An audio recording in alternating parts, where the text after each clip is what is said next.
Hello and warm welcome to this lecture series. I, Dr. Narendra Singh, going to deliver a lecture on a very important topic, tribal movements.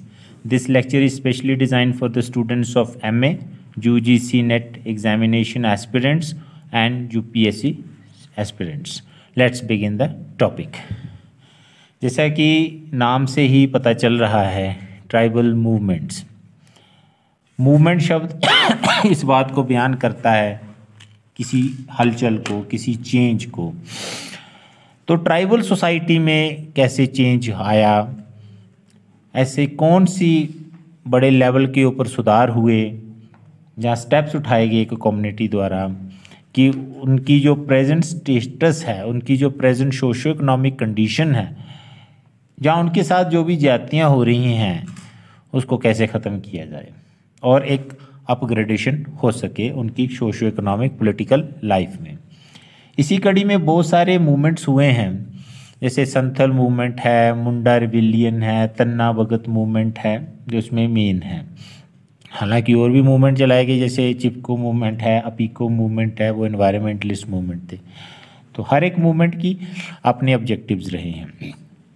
अगर हम इसको थोड़ा शुरुआती दौर में देखें कि इनका बेस क्या रहा है, ये जो मूवमेंट्स प्री इंडिपेंडेंस एरा में शुरू हुए, तो उनका जो बेसिक रूट कॉज था वो था ब्रिटिश कॉलोनियलिज्म या ब्रिटिश इम्पीरियलिज्म।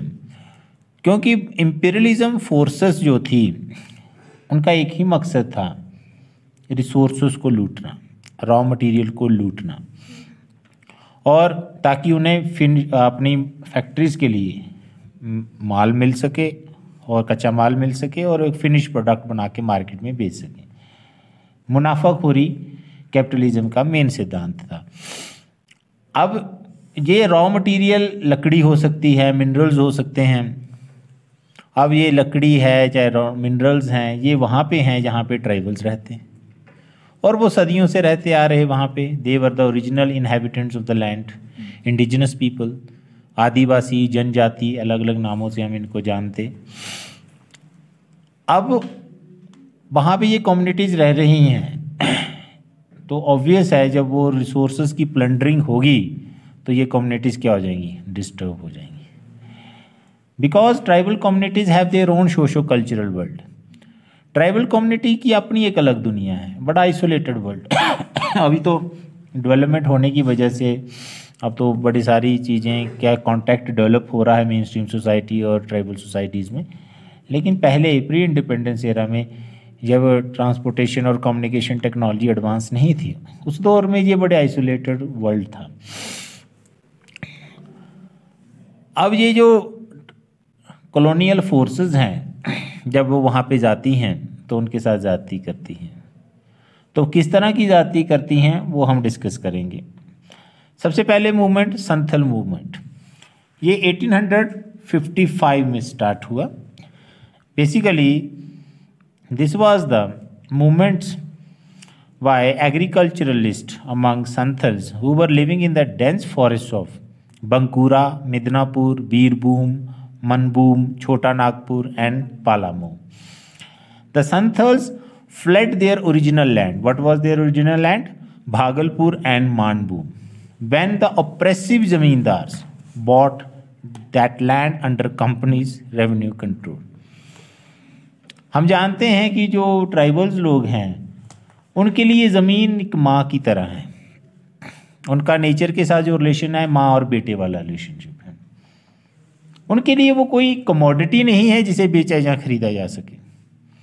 लेकिन अंग्रेज़ों ने एक नई सिस्टम शुरू किया कि ज़मीनें, जंगल और रिसोर्सेज बेचे या खरीदे जा सकते हैं। They were turned into a private property. हालांकि जो ट्राइबल सोशल सिस्टम है या इकोनॉमिक सिस्टम है वो सोशल ओनरशिप ऑफ लैंड की बात करता है, जिसमें कॉम्युनल ओनरशिप ऑफ लैंड है। Community land belongs to the community.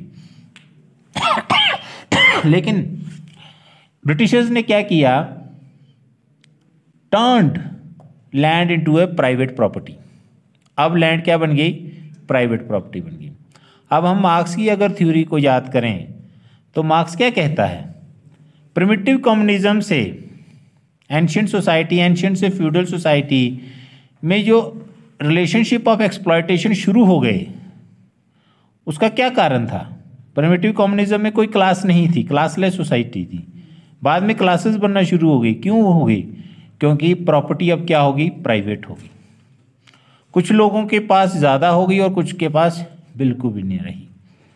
जो ताकतवर लोग थे उन्होंने रिसोर्सेज को एक्युमुलेट करना शुरू कर दिया at the cost of the other people in the society. यहीं से relationship of subjugation, exploitation, subordination, superordination वाले स्टार्ट हुए। ये कहानी हिंदुस्तान में ट्राइबल्स के साथ शुरू हो जाती है जब ब्रिटिशर्स आते हैं, क्योंकि जिनके पास पैसा है मेन स्ट्रीम सोसाइटी से, वो आते हैं इन जगहों पे जाके रेवेन्यू गवर्नमेंट को पेमेंट देते हैं और अपने नाम ज़मीन करवा लेते हैं, क्योंकि नई व्यवस्था में ज़मीन अब खरीदी जा सकती थी। एक नई चीज़ थी ट्राइबल्स के लिए, जो उनकी समझ से बाहर थी कि ज़मीन को कैसे बेचा या खरीदा जा सकता है। ज़मीन तो हमसे पहले है, हम इसके मालिक कैसे हो सकते हैं? ये बात संथल्स के समझ के बाहर थी। लेकिन ज़मींदारों ने आके वहाँ पे ज़मीनें खरीद ली और उनके साथ क्या करने लगे? ज़ातियाँ करने लग पड़े। फिर वहाँ से वो मूव कर गए संथल्स, और वो कहाँ पे खेती करने लग पड़े? Hills of Rajmahal, calling it Damine Koh.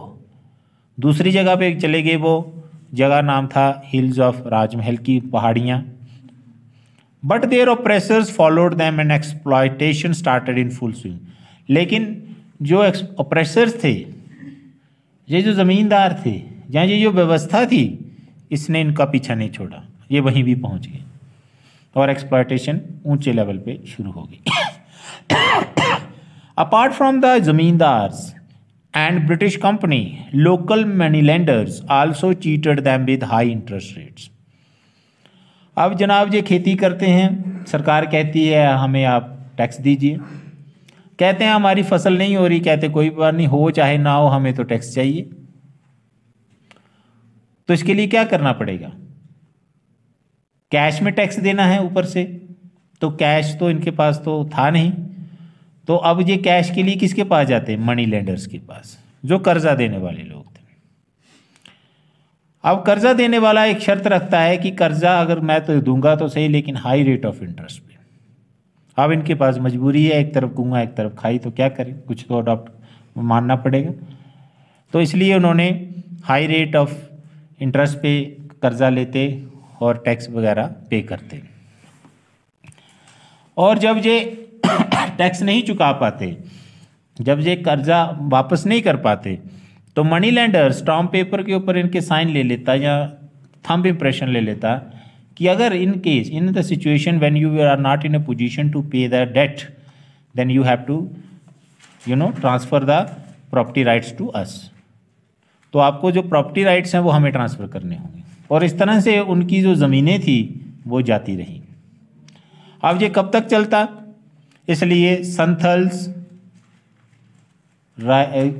gave up started uprisings which took place on 30th June 1855 when a massive rally of over 10,000 people, Santhals, marched against British Empire's exploitation and oppression. Marks क्या कहता है? Revolution कब आता है? जब लोगों के पास कोई ऑप्शन ही नहीं बचता कि अब करो या मरो वाली स्थिति होगी। जैसे महात्मा गांधी ने जब 1942 में क्विट इंडिया मूवमेंट चलाया तो एक नारा दिया, करो या मरो, जहाँ तो आज़ादी हासिल कर लो या मर जाओ, हमारे पास और कोई ऑप्शन ही नहीं है। वैसे भी तो मर ही रहे हैं, तो आने वाली पीढ़ियों के लिए तो फ़ायदा कर जाएं, उनके लिए तो वो तो ज़िंदगी आराम से जिएं। इसलिए संथल्स के पास जब अल्टरनेटिव नहीं बचा तो उन्होंने बोला कि अब हथियार उठाने पड़ेंगे। 10,000 लोगों का झुंड अंग्रेजों पे टूट पड़ता है। The crops of the Santhal were forcibly taken and interest charged on loans varied from 50 to 500%. इसका कारण ये भी था क्योंकि जो रेट ऑफ इंटरेस्ट लगाया जाता था, जो चार्ज किया जाता था उनके ऊपर, सरकार जो लेती थी 50 से 500% तक रेट ऑफ इंटरेस्ट चार्ज किया जाता था लोन्स के ऊपर, और गवर्नमेंट इस पर कुछ नहीं बोलती थी। मनी लेंडर अपनी मनमर्जी करते थे, ज़मींदार अपनी मनमर्जी करते थे, और ये गरीब लोग, अनपढ़ लोग, इनकी कोई सुनवाई नहीं होती थी। इसलिए इस अनजस्ट के खिलाफ, इस ऑपरेशन के खिलाफ ये मूवमेंट शुरू हो चुका। ये मूवमेंट मनी लेंडर ऑफिशियल्स, ये ऑफिशियल्स के खिलाफ भी था। जो सरकारी अफसर थे, सरकारी बाबू थे, ज़मींदार, तहसीलदार हो गया, पटवारी हो गया, जो भी सरकार के रेवेन्यू ऑफिशियल्स होते हैं, क्योंकि वो क्या करते थे, रेवेन्यू ऑफिशियल्स, मनी लेंडर्स और ज़मींदार, इनका क्या था, आपस में नेक्सस था, आपसी सांझ-गांठ थी। ये एक दूसरे को सपोर्ट करते थे और इनको क्या करते थे, सप्रेस करते थे। इसलिए इनको लगा कि ये सब हमारी इस दशा के लिए जिम्मेदार हैं, इसलिए किसी को भी बख्शा नहीं जाएगा। इस मूवमेंट को शुरू किया दो ब्रदर्स, दो भाइयों ने, Sidhu and Kanu.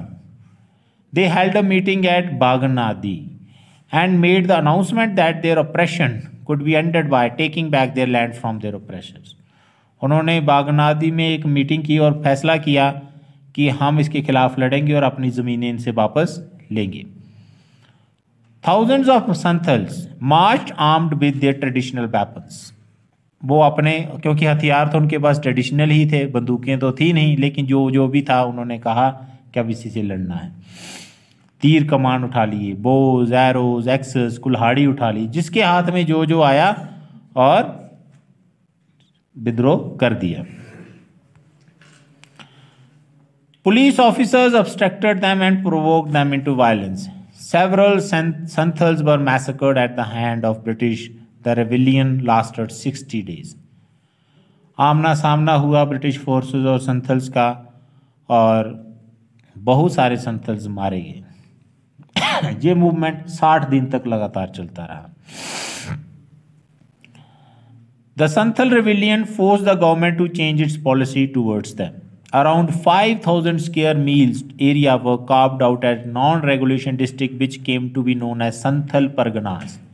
An administrative head was appointed to recover the alienated land. लेकिन सरकार को कुछ झुकना पड़ा और अपनी पॉलिसी चेंज करनी पड़ी। इस कड़ी में सरकार ने 5,000 स्क्वायर मील जो एरिया था वो आइडेंटिफाई किया और उसको नॉन रेगुलेशन डिस्ट्रिक्ट में डाल दिया गया, कि यहाँ जो से संथल परगनास का है, कि यहाँ पे इस तरह की चीज़ें नहीं होंगी।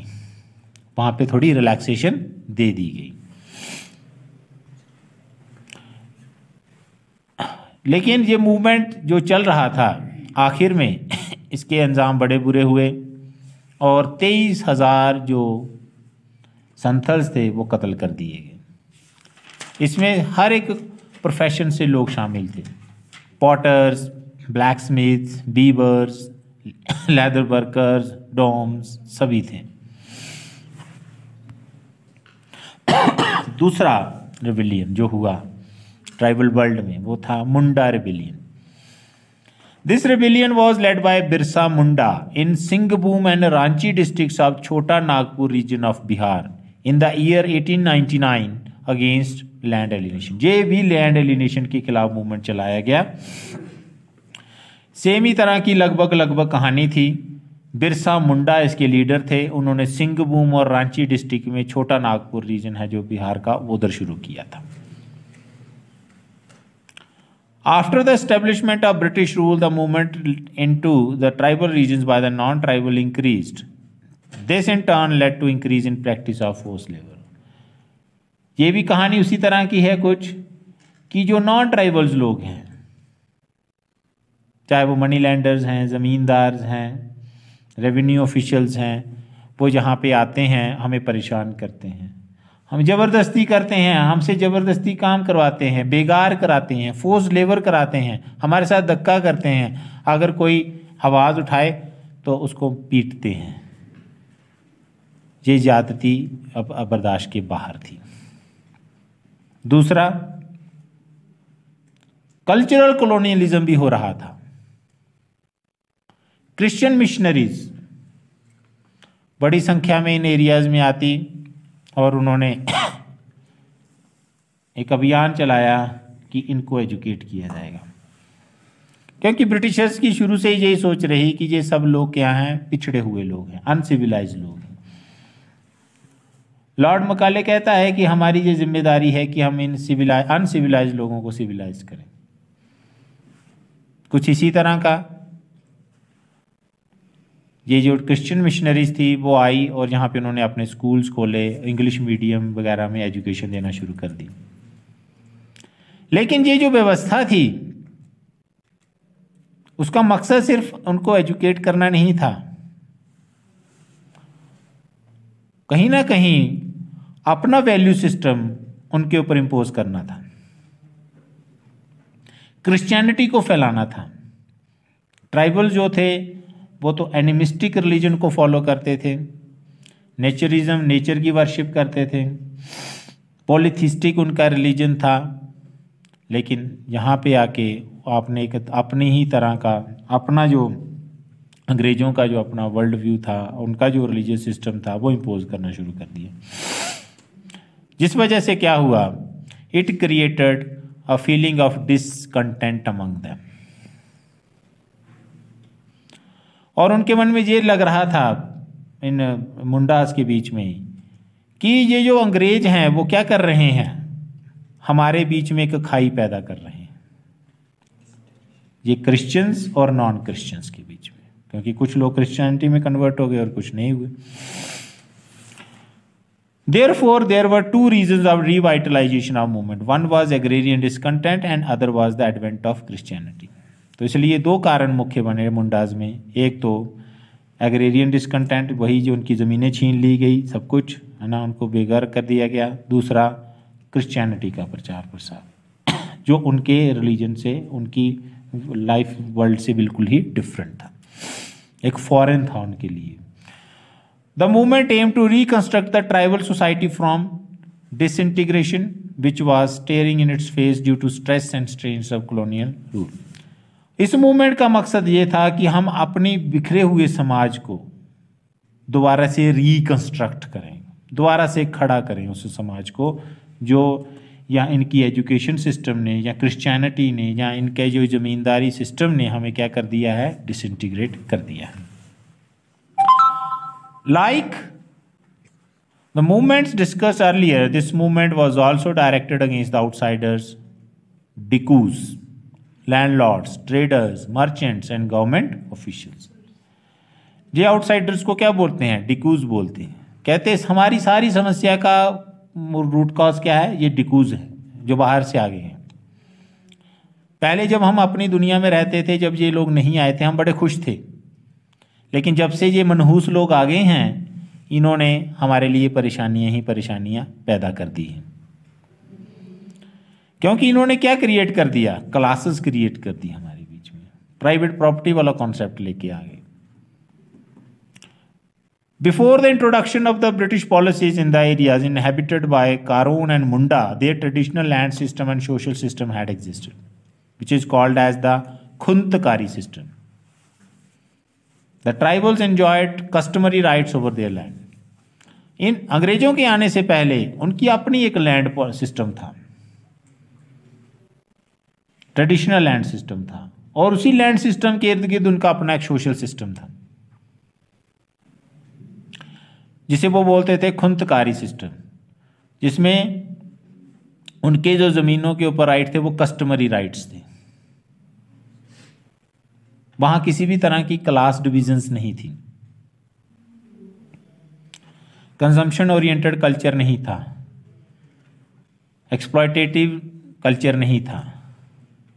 The system was marked by the absence of class of landlords. किसी तरह की कोई जमींदार नहीं थे कि एक के पास बड़ी जमीन है, के पास बिल्कुल भी नहीं, ऐसा कोई भी व्यवस्था नहीं थी। The tribals worked on their land and paid tributes to their chiefs.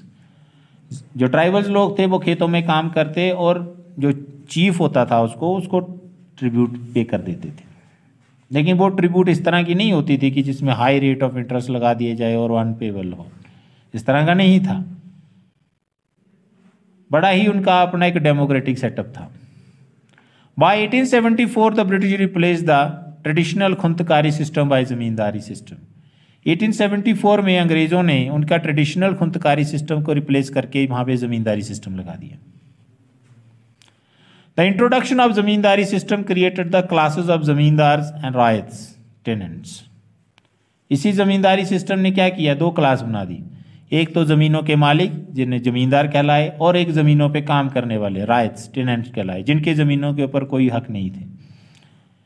एक ऐसी क्लास पैदा कर दी गई जो खेतों में काम नहीं करती है लेकिन सरप्लस वो खा जाती है।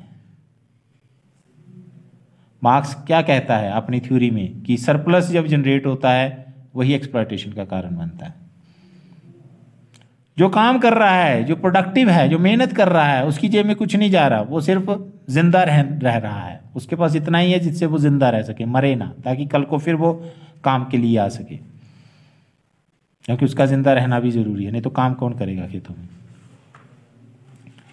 जमींदार वो लोग हैं जो सरकार के बीच, सरकार और टेनेंट के बीच में मिडलमैन का काम कर रहे हैं, क्योंकि सरकार कहाँ लोगों से अकेले अकेले जाके टैक्स इकट्ठा करेगी। उन्होंने ज़मींदारों को बोला तुम टैक्स इकट्ठा करो और ऊपर से एक्स्ट्रा जितना ले सकते हो वो ले लो, कोई छूट नहीं है, हम कुछ नहीं कहेंगे।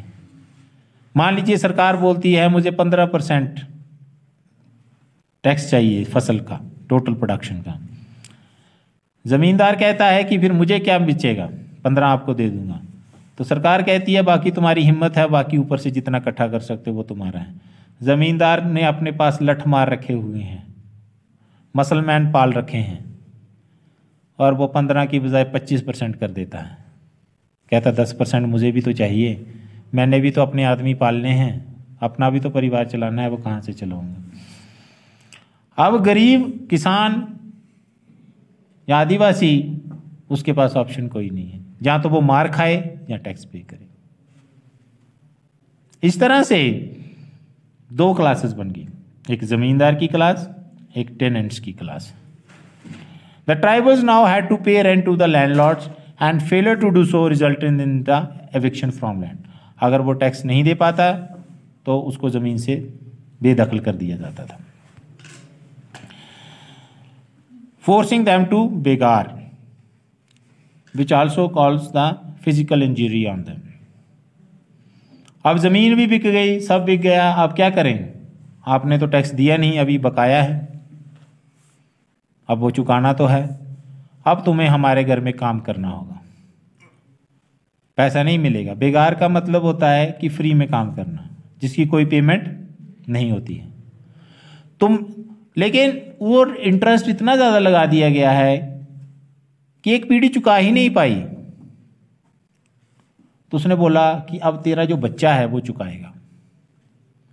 फिर बच्चा चुकाता है तो वो भी बूढ़ा होके मर जाता है, तो कहता है कि अब उसका बच्चा ही चुकाएगा। क्योंकि जो अनपढ़ लोग थे इनको तो बेचारों को पता ही नहीं था कि कितना ही इंटरेस्ट लगा दिया गया था, कितना ही कर्जा हमारे सिर पे है कि जो ख़त्म ही नहीं हो रहा है, और एक तरह का बॉन्डेड लेबर सिस्टम शुरू हो जाता था। और अगर नहीं मानो तो पिटाई होती थी, आवाज़ उठाओ तो पिटाई होगी, और कोई सुनाई भी नहीं होगी, क्योंकि थानेदार भी क्या है, वो भी गवर्नमेंट ऑफिशियल है, वो भी ज़मींदार की सुनेगा, वो इन गरीब लोगों की क्यों सुनेगा।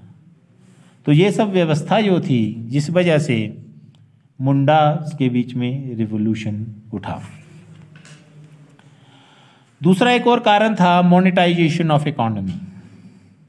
पहले भी हमने बात की कि ट्राइबल्स का जो इकोनॉमिक सिस्टम था वो उनका बड़ा एक्सचेंज सिस्टम था, जिसे हम कहते हैं कि बार्टर सिस्टम पे बेस्ड उनकी इकोनॉमी थी। सर्विस के बदले सर्विस, चीज़ों के बदले चीज़ें, या चीज़ों के बदले सर्विस। कैश इकोनॉमी नहीं थी उनके पास। लेकिन अंग्रेजों को की जो व्यवस्था थी वो कैश इकोनॉमी पे चलती थी। अब अंग्रेज कहते कि हमें क्या चाहिए, रेंट किस पे चाहिए, कैश में चाहिए, इसलिए उनको मनी लैंडर्स पे डिपेंड रहना पड़ता था। तो मनी लैंडर्स ने अपने हिसाब से उनको एक्सप्लॉइट करना शुरू कर दिया था, ठीक है। लेकिन उनकी जो पुरानी व्यवस्था थी उसमें ऐसा नहीं था।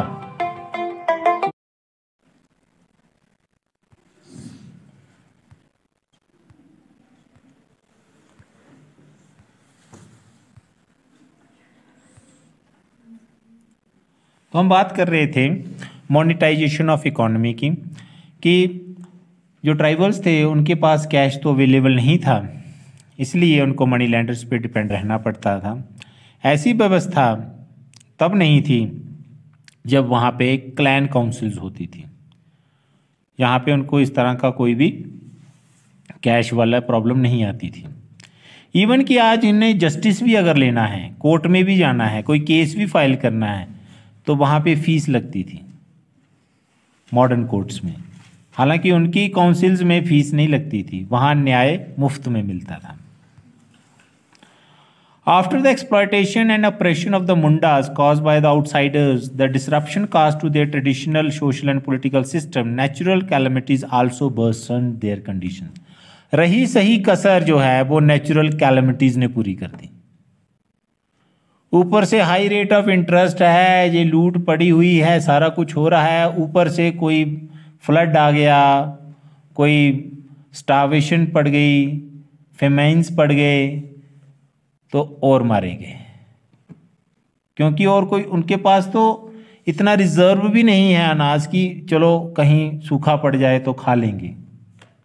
इसलिए आपने देखा होगा 1896, 97, 1890 और 1900 के बीच में इस दो पीरियड में फेमाइन्स आए, और इतने भयंकर फेमाइन्स आए कि हज़ारों लोग उसमें मारे गए। क्योंकि जो उनके पास अनाज होता था वो सरप्लस तो वही ले जाते थे, ज़मींदार ही ले जाते थे, रेट ऑफ इंटरेस्ट पे करने में ही चला जाता था। तो ये मुश्किल की घड़ी में उनके पास तो कुछ बचा ही नहीं कि अगर मान लीजिए एक साल फसल नहीं हुई या बारिश नहीं हुई तो फिर खा लेंगे उसको, तो ऐसा तो था नहीं। और सरकार की इन लोगों के प्रति कोई सिंपैथी थी नहीं कि चलो इस बार फसल नहीं हुई है अच्छी, बारिश कम हुई है, तो इस बार इनका टैक्स माफ़ कर देते हैं, या फिर इनको अनाज प्रोवाइड करते हैं सरकारी गोदाम से। ऐसा तो कुछ भी नहीं था। इसलिए ये बहुत बड़े, आप कह सकते हैं एक त्रासदी, एक बहुत बड़ी मतलब एक विपदा से ये गुजरे लोग, और इनके पास कोई ऑप्शन नहीं बचा, और वही ऑप्शन आखिर में बच गया कि हमें आवाज़ उठानी होगी, रिवोल्ट करना होगा, हथियार उठाने पड़ेंगे। ये सब कारण थे जिस वजह से मुंडा रिवोल्यूशन हुआ। नेक्स्ट मूवमेंट है Tana Bhagat movement. Tana Bhagat movement emerged among the Oraon of Chota Nagpur, Jharkhand. ये झारखंड के छोटा नागपुर क्षेत्र में चला, ओरियन ट्राइब ने चलाया। ये एक थोड़ा डिफरेंट किस्म का मूवमेंट था जिसमें संस्कृताइजेशन, जो ट्राइबल्स थे उनमें संस्कृताइजेशन हो रही थी। संस्कृताइजेशन की डेफिनेशन में एम.एन. श्रीनिवास क्या कहते हैं? व्हेन द शेड्यूल्ड कास्ट और scheduled tribes try to imitate the way of life of the higher caste Hindus, जिसमें हायर कास्ट हिंदूज क्या है? रेफरेंस ग्रुप्स हैं। क्यों संस्कृताइजेशन क्यों होने लग पड़ी? क्योंकि they want to raise the status of its members in the eyes of the surrounding Hindu society. जो मेन स्ट्रीम सोसाइटी है, क्योंकि वो उनके साथ डिस्क्रिमिनेटरी बिहेवियर करती, और उनको होता है कि ये हमारे साथ बराबरी वाला बिहेव करें, इसलिए हमें वो सब करना होगा जो ये सब करते हैं। इसलिए उन्होंने वो सब बिलीफ सिस्टम को इन अपने सोशल वर्ल्ड में इनकॉर्पोरेट करना शुरू कर दिया। इस मूवमेंट के जो लीडर थे उनका नाम था तन्ना भगत, ठीक है, जो जात्र ओरियन भी कहलाते हैं। This movement reveal to the people to give up the worship of ghost and spirits. क्योंकि मेन स्ट्रीम सोसाइटी में भूतों, प्रेतों, जादू टोना अच्छा नहीं माना जाता था, इन सब की पूजा अच्छी नहीं मानी जाती थी। ये देखो जी, ये भूतों की पूजा करते हैं, ये प्रेतों की पूजा करते हैं, ये देखो जादू टोना करते हैं। इसलिए तन्ना भगत मूवमेंट में ये एक अवेयरनेस पैदा की गई कि आप लोग अपना ये सब सिस्टम छोड़ दो और भी क्या करें, एनिमल सेक्रीफाइस बंद कर दीजिए, शराब पीना बंद कर दीजिए, मांस खाना बंद कर दीजिए, ठीक है। जो आप कल्टीवेशन करते हो एनिमल पावर का इस्तेमाल करके, उसको बंद कर दीजिए। तो ये सब चीज़ें क्योंकि हायर कास्ट सोसाइटी में बैन थी, रिफ्रेन थी, सेम ही उन्होंने वहाँ पे भी अडॉप्ट करना शुरू कर दिया। Followers of this movement believed that God had given them certain songs or spells by which fever and other ailments could be cured. Tanna Bhagat movement का ये बिलीफ था कि ऊपर वाले ने हमें कुछ ऐसी शक्ति दी है हमारी आवाज़ में, भजन गाना, गीत गाना, गुनगुनाना, उसमें वो जादू है जिससे आपकी बीमारियां भी ठीक हो सकती हैं, आपके ऊपर आई हुई मुसीबत दूर हो सकती है। They believed that tribal spirits and deities not helped them in any manner to alleviate the socio-economic ills of their community. Rather, they are responsible for their present state of misery and pain. Tanna Bhagat movement में ये यकीन था लोगों का कि ये जो हमारे यहाँ भूत प्रेत आत्माएं देवता जो हैं, ये हमारी किसी भी तरह से मदद नहीं करते जिससे हमारी सोशो इकोनॉमिक कंडीशन सुधर सके। रादर ये हमारी पेन एग्नी के लिए जिम्मेदार हैं। हमें इस मॉडल को छोड़ना होगा और वो मॉडल अडॉप्ट करना होगा जिससे हमारी ये सोशो इकोनॉमिक जो मिजरीज़ हैं वो दूर हो सकें। इसके लिए हमें जो मेन स्ट्रीम सोसाइटी का जो कल्चर है, जो वैल्यू सिस्टम है, जो बिलीफ सिस्टम है, उसको इमिटेट करना होगा। तो ये 3 मूवमेंट्स जो थे बड़े इंपॉर्टेंट मूवमेंट थे जिनकी हिस्ट्री में, ट्राइबल हिस्ट्री में। इसके अलावा भी पोस्ट इंडिपेंडेंस पीरियड में भी 2 मूवमेंट हुए जो थे। पहला एक था Chipko movement, Appiko movement. Appiko movement Karnataka, Andhra Pradesh यहाँ पे हुआ। चिपको मूवमेंट उत्तराखंड में हुआ। ट्राइबल्स द्वारा चलाए गए मूवमेंट्स थे ये, लेकिन ये इन्वायरमेंटल प्रोटेक्शन के लिए चलाए गए मूवमेंट थे। ये दोनों मूवमेंट का मकसद था नेचर के प्रति उनका जो प्यार है वो दर्शाना। क्योंकि पोस्ट इंडिपेंडेंस पीरियड में जब भारत आज़ाद हो गया तो ऑब्वियस है fundamental rights, freedom speech, freedom to speech of expression मिल गया हमें। तो हम अपनी आवाज़ डिफरेंट प्लेटफॉर्म में रख सकते थे। वो प्लेटफॉर्म NGOs भी हो सकते थे या लीगल प्रोसीजर्स भी हो सकते थे, मीडिया हो सकता था, प्रिंट मीडिया, इलेक्ट्रॉनिक मीडिया। इसलिए चिपको और अपीको मूवमेंट्स जो थे वो जब इस कड़ी में चले तो कहीं ना कहीं उसने जनमानस में या मेन स्ट्रीम सोसाइटी में एक मैसेज पहुंचाया कि ये जो ट्राइबल्स लोग हैं ये बड़े प्रो एनवायरमेंटल हैं और हमें एनवायरनमेंट की प्रोटेक्शन करनी चाहिए। इसलिए बाद में वंदना शिवा और ये जो राइटर्स थे इन्होंने बड़ा रोल प्ले किया, लीडिंग रोल प्ले किया, जिन्होंने ट्राइबल्स की जो कंट्रीब्यूशन है टुवर्ड्स द एनवायरनमेंट उसको सोसाइटी के सामने रखा। ठीक, तो ये भी अपनी तरह के अलग मूवमेंट थे जिसने लोगों में एनवायरनमेंट प्रोटेक्शन को लेके अवेयरनेस जनरेट की। तो कंक्लूड हम इस तरह से कर सकते हैं कि ट्राइबल्स के मूवमेंट्स जो थे वो सिर्फ अपनी सोसाइटी के वेलफेयर के लिए नहीं थे, वो एक लार्जर पर्सपेक्टिव में चलाए गए मूवमेंट्स थे, एक ह्यूमैनिटेरियन ग्राउंड्स पे चलाए गए मूवमेंट्स थे। वो मूवमेंट थे जो ह्यूमन वैल्यूज़ की प्रोटेक्शन की बात करते हैं, जो ये एडवोकेसी रखते हैं कि हर इंसान बराबर, सारे इंसान एक ही तरह से पैदा होते हैं और सबको एक ही तरह से ट्रीटमेंट मिलना चाहिए, किसी भी तरह की रेशियल एथनिक डिस्क्रिमिनेशन नहीं होनी चाहिए। और दूसरा ये पर्सपेक्टिव दुनिया के सामने रखा कि जिन लोगों को आप अनसिविलाइज बोलते हो उनका समझ नज़रिया बहुत ही ऊंचे दर्जे का है। जो एनवायरनमेंट प्रोटेक्शन की बातें आज हम कर रहे हैं वो तो उनके वे ऑफ लाइफ का हिस्सा है, तो हमें ट्राइबल से सीखना चाहिए। तो ये सब था लेक्चर, होपफुली आपको बहुत सारी चीज़ें क्लियर होंगी।